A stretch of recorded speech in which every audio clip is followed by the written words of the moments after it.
बिस्मिल्लाहिर्रहमानिर्रहीम। अस्सलाम वालेकुम।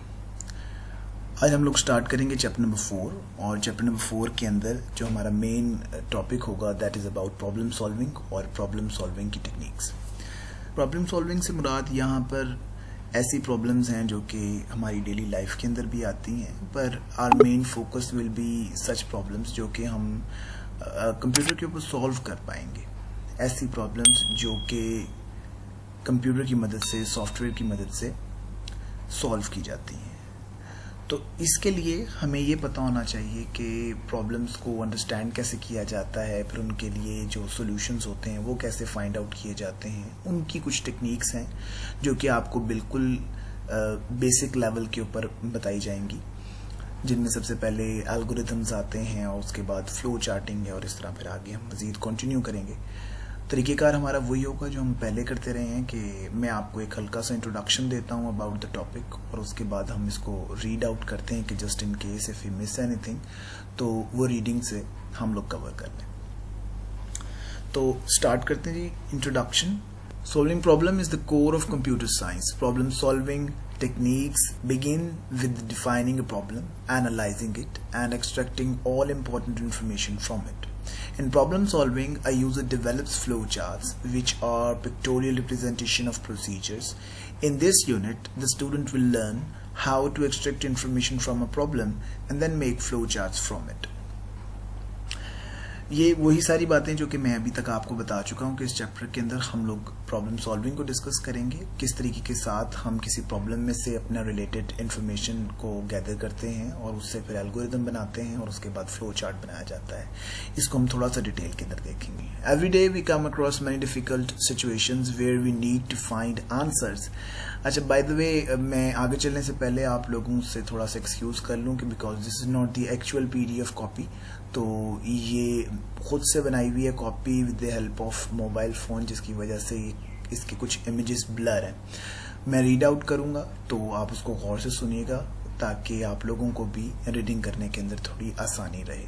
Problem solving is the technique to fill the gaps between actual and desirable situations of day-to-day life.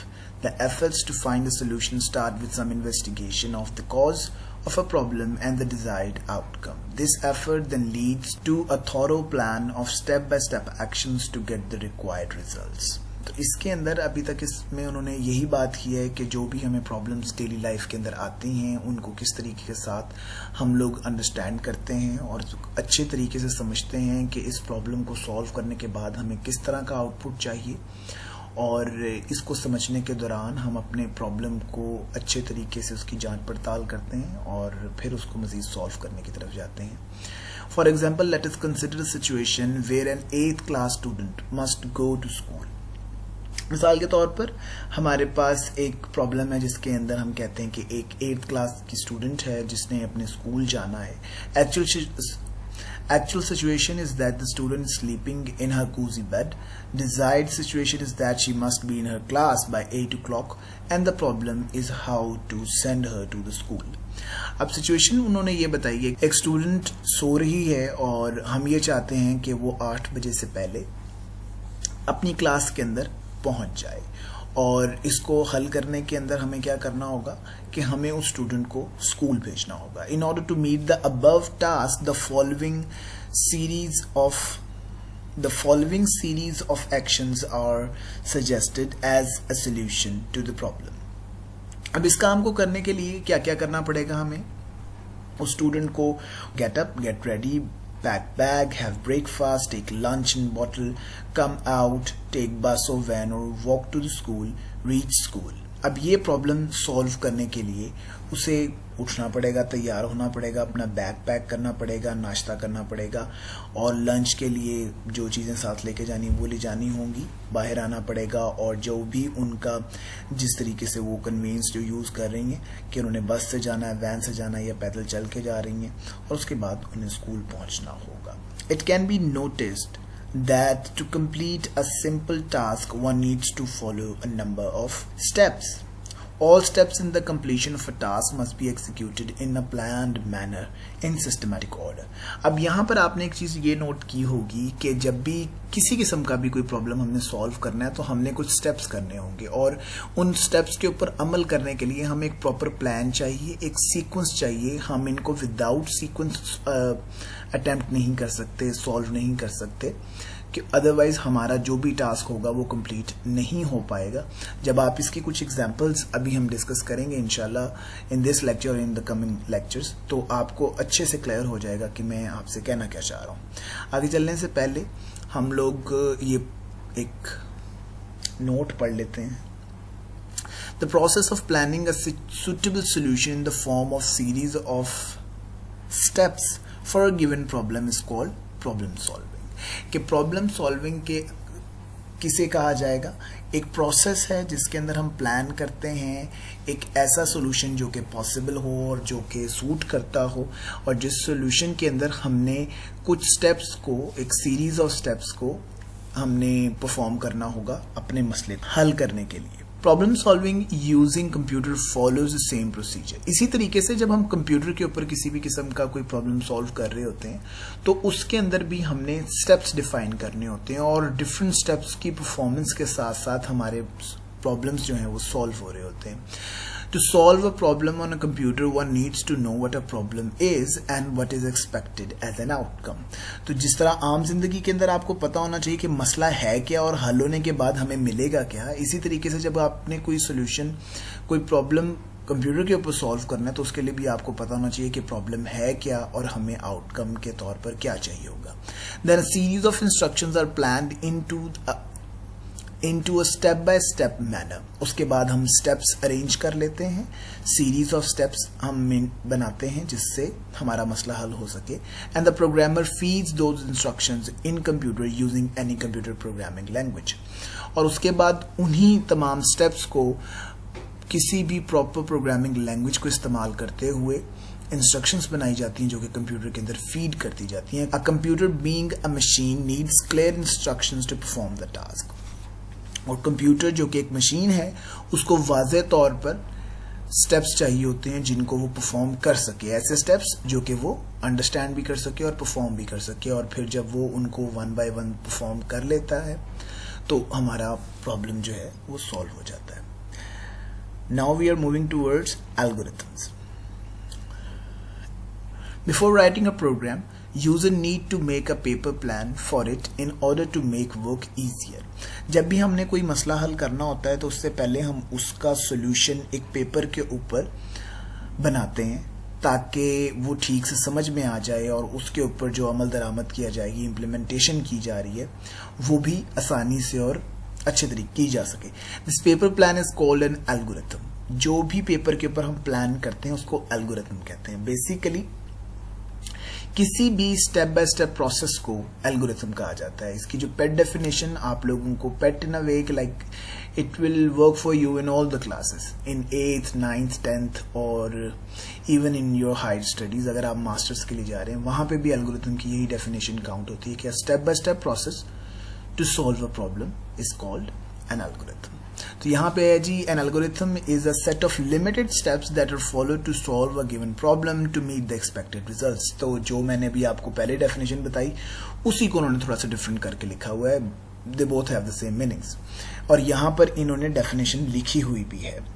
N algorithm an informal step by step method design to solve a problem before writing the actual program is called an algorithm. I suggest कि जो definition मैंने आपको बताई है वो ज़्यादा आसान है, आप लोग वो याद कर लें. पर अगर किसी को ये पसंद आ रही है तो दे आर मोस्ट वेलकम, वो ये भी कर सकते हैं. Algorithm is not written in a computer language. For every problem there can be more than one solutions. अब वो कह रहे हैं कि एल्गोरिथम के लिए आपको कोई प्रोग्रामिंग लैंग्वेज आना शर्त नहीं है. ये आम जबान के अंदर, आम इंग्लिश लैंग्वेज के अंदर लिखी जाती है और इसके अंदर स्टेप्स मेंशन किए जाते हैं. For every problem there can be more than one solutions. हर प्रॉब्लम को सॉल्व करने के लिए मोस्ट ऑफ द टाइम एक से ज़्यादा सॉल्यूशंस पॉसिबल होते हैं. And hence more than one algorithms. तो जितने सॉल्यूशन होंगे उतने ही आप एल्गोरिथम्स भी बना सकते हैं. We choose the easiest and the most suitable algorithm for translating into a computer program. और हमारी कोशिश ये होती है कि हम उनमें से सबसे आसान और सबसे सूटेबल एल्गोरिथम को सेलेक्ट करते हैं ताकि वो हमारा कंप्यूटर रन कर सके।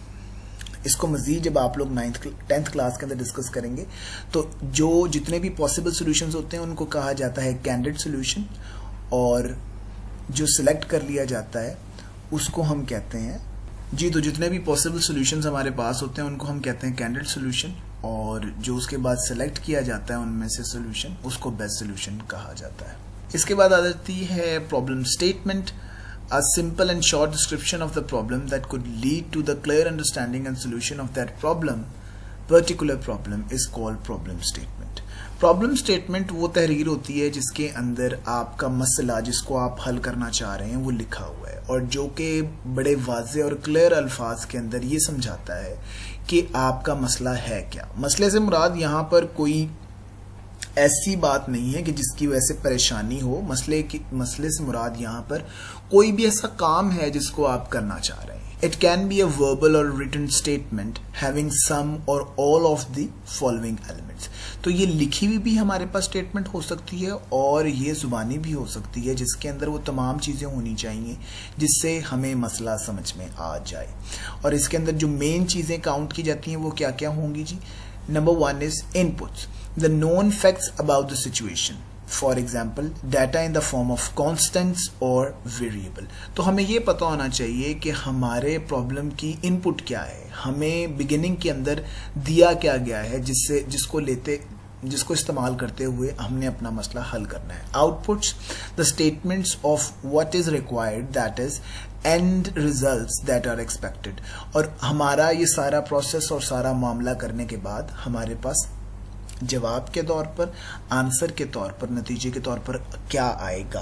Process requirements, any limitations, preferences और special instructions for the solution of a problem. और इसके साथ साथ हमारे मसले के हल के दौरान क्या क्या काम होने चाहिए, उसमें क्या क्या रुकावटें हो सकती हैं और क्या क्या इंपॉर्टेंट बातें हो सकती हैं, कोई ख़ास बात, कोई ख़ास चीज़ जो कि हमारे प्रॉब्लम से रिलेटेड है और जिसको हमने हल करते हुए अपने जहन में रखना है, वो सारी चीज़ें इसके अंदर होती हैं। Some examples of problem statements are given as under. तो यहाँ पर ताकि ये सारी बातें किस तरह की प्रॉब्लम स्टेटमेंट्स होती हैं वो नीचे उन्होंने कुछ एग्जांपल्स हमें बताई। जैसे मिसाल के तौर पे to find average of 10 numbers, हमारे पास 10 नंबर मौजूद हैं और हमने उनकी एवरेज निकालनी है। तो अगर आपको एवरेज का पता है कि जितनी भी वैल्यूज हैं उन सबको सम किया जाता है और टोटल नंबर वैल्यूज से उस सम को डिवाइड कर दें तो हमारे पास एवरेज आ जाती है। उसके बाद to visit the doctor at a given time for consultation, और अगर आपने डॉक्टर के पास जाना है एक मखसूस वक्त के ऊपर, ये हमारा मसला, इसको हल करने के लिए क्या स्टेप्स होंगे। To visit your friend on a holiday, आपने छुट्टी के दिन अपने किसी दोस्त से मुलाकात करनी है, इस काम के लिए आपको क्या कुछ करना पड़ेगा। टू प्रिपेयर टी, चाय बनाने का तरीका। To find area of a triangle, एक ट्रायंगल का एरिया निकालने के लिए हमें क्या करना पड़ता है। और to find radius of a circle, और इसी तरीके से एक सर्कल का रेडियस निकालने के लिए भी एल्गोरिथम लिखा जा सकता है।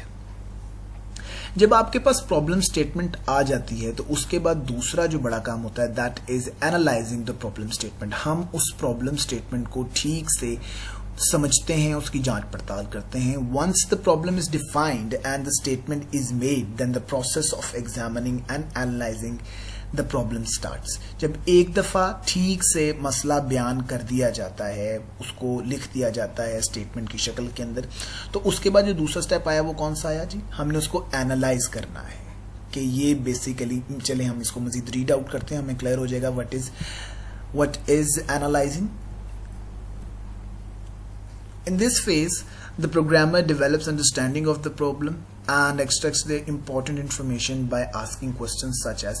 तो इस सारे मामले के अंदर जो प्रोग्रामर है, प्रोग्रामर से मुराद वो शख्स है जो कि इस प्रॉब्लम का सोल्यूशन डिज़ाइन कर रहा है, बना रहा है, जो कि एल्गोरिथम लिखेगा, जो कि इसके बाद हम फ्लो चार्ट्स पढ़ेंगे वो बनाएगा, और जो कि उसके बाद हम पढ़ेंगे programming language.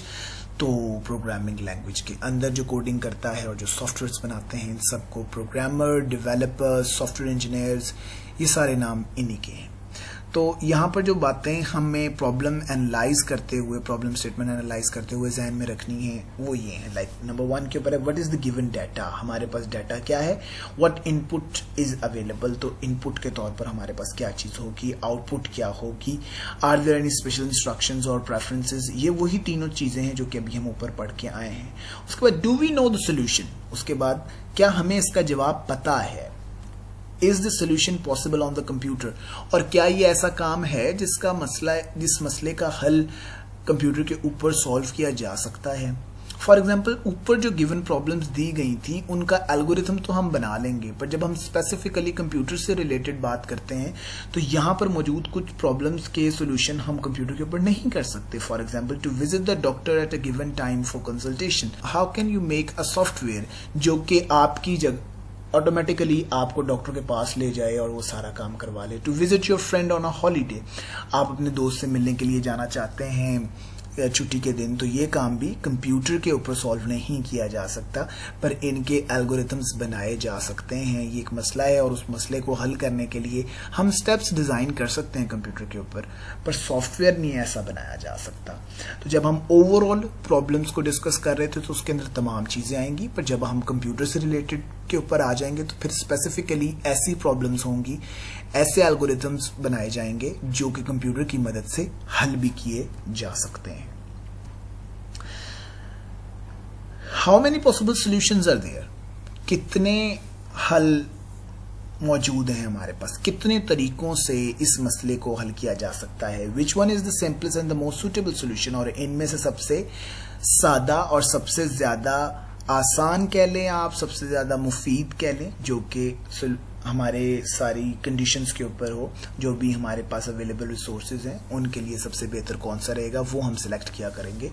Broadly we can summarize the above mention brainstorming process under 3 main headings which are explained as follows. ऊपर जो कुछ हमने कोई जितने भी क्वेश्चंस देखे हैं, इन सारे क्वेश्चंस को जहन में रखना और इनसे रिलेटेड किसी भी प्रॉब्लम से डाटा या इंफॉर्मेशन निकालना कैसे निकाला जा सकता है, उसके लिए ब्रेनस्टॉर्मिंग एक प्रोसेस है। तो इन क्वेश्चंस को जहन में रखते हुए ब्रेनस्टॉर्मिंग कैसे की जा सकती है, सिर्फ 3 हेडिंग्स को जहन में रखते हुए। सबसे पहले उन्होंने बताया what is given the input, तो सबसे पहले हम लोगों ने इनपुट फाइंड आउट करनी होती है। The input is any data that is required by the process to calculate the results, और जिनके बगैर हमारा मामला आगे नहीं चल सकता। वो डाटा जो कि हमें शुरू में गिवन होगा और जिसकी मदद से हम लोग अपनी आउटपुट को फाइंड आउट करते हैं। It is an information supplied by the problem statement, ये प्रॉब्लम स्टेटमेंट के अंदर हमारे पास डाटा गिवन होता है।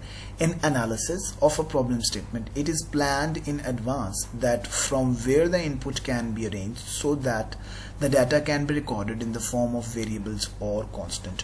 और जिस वक्त हम अब प्रॉब्लम को एनालाइज कर रहे होते हैं उसी दौरान ये चीज फाइनलाइज कर ली जाती है कि हमारी इनपुट कहाँ से आएगी और उसको कैसे रिकॉर्ड किया जाएगा एज ए डाटा, और उनमें से वेरिएबल्स क्या होंगे और कांस्टेंट्स क्या होंगे। एग्जांपल के तौर पर consider a problem of finding sum of 5 numbers.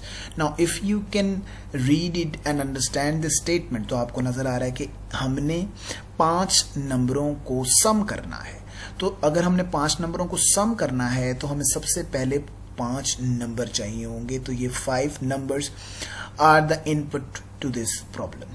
तो in this problem 5 numbers are the inputs. The numbers can be 5, 11, 12, 9 and 20, और ये कुछ भी हो सकते हैं। द प्रोसेसिंग रिक्वायरमेंट्स, उसके बाद दूसरी जो बड़ी हेडिंग है जिसको हमने एक प्रॉब्लम को सॉल्व करते हुए जहन के अंदर रखना है, that is the processing requirements, कि जिस वक्त आप अपने मसले का हल निकाल रहे हैं और मसले का हल ढूंढा जा रहा है, उस दौरान हमें क्या क्या चीजें अपने जहन के अंदर रखनी है। The term processing means to manipulate data to produce meanings information. अब यहाँ पर जब आप कंप्यूटर से रिलेटेड बात करते हैं तो प्रोसेसिंग से मुराद वो सारे काम होते हैं जिनकी मदद से हम अपने डाटा में से इंफॉर्मेशन निकाल रहे होते हैं, उनको ऐड कर रहे हैं, उनकी एवरेज निकाल रहे हैं, उनके ऊपर फार्मूलाज अप्लाई किए जा रहे हैं, फार्मूलाज में वो वैल्यूज यूज की जा रही हैं, सारे काम प्रोसेसिंग में काउंट होते हैं। The processing requirements can be any special preferences, limitations, constraints and conditions imposed by the user of the system that are to be combined in the program or solutions developed by the programmer। Processing requirements कोई भी ऐसी चीज़ हो सकती है, कोई limitation हो सकती है, कोई भी किसी किस्म की बात हो सकती है जिसको हमने अपने जहन के अंदर रखना है और अपने मसले को हल करते हुए हमने उसका पाबंद रहना है। For example considering same problem of finding sum of 5 numbers, अगर हम इसी प्रॉब्लम के ऊपर गौर करें तो कि हमने 5 नंबरों को सम करना है, तो calculation of some is the processing. तो हमें बेसिकली इसके अंदर हमारी प्रोसेसिंग रिक्वायरमेंट क्या है कि हमने सम करना है। तो हमारे पास 5 वैल्यूज आ गई, इसके ऊपर हमने एडिशन का ऑपरेशन परफॉर्म किया और हमारे पास 57 आंसर आ गया। उसके बाद तीसरी और आखिरी हेडिंग है व्हाट इज रिक्वायर्ड, कि हमें आउटपुट के तौर पर चाहिए क्या। तो इस स्टेप के अंदर next step of analysis is to determine what is to be calculated and what results are demanded in the problem statement। कि बेसिकली हम लोग कैलकुलेट क्या करने जा रहे हैं और हमारी प्रॉब्लम स्टेटमेंट को मद्देनजर रखते हुए हमसे किस किस्म की आउटपुट मांगी गई है। Output is what that is expected to be produced after the completion of suggested solution of the problem. तो अगेन बात वही रिपीट हो रही है कि आउटपुट क्या है, ये वो जवाब है, वो एक्सपेक्टेड आउटपुट है, रिजल्ट है जो कि हमें प्रॉब्लम स्टेटमेंट के अंदर मांगा गया है। The output the result of work done by the computer and answer given to the user after processing. और ये वो सोल्यूशन होता है, जवाब होता है जो कि हम अपने यूजर को सारी प्रोसेसिंग टेक्निक्स स्टेप्स फॉलो करने के बाद दे देते हैं। तो मिसाल के तौर पर हमने ऊपर जो अभी प्रॉब्लम सॉल्व की, प्रॉब्लम स्टेटमेंट थी कि हमने 5 नंबर्स को ऐड करना है, उसके बाद हमने प्रोसेसिंग रिक्वायरमेंट्स में उनको ऐड कर दिया और आउटपुट के लास्ट स्टेप के अंदर हम जो भी आंसर था वो यूजर के सामने स्क्रीन के ऊपर शो कर देंगे, दैट इज 57। ठीक है जी, आज के लिए इतना ही। इंशाल्लाह in the next lecture we will be doing flow chart, जो कि काफी इंटरेस्टिंग है। इसी सारे प्रोसेस को हम सिंबल की मदद के साथ करेंगे, तो स्टे ट्यून्ड। Thank you.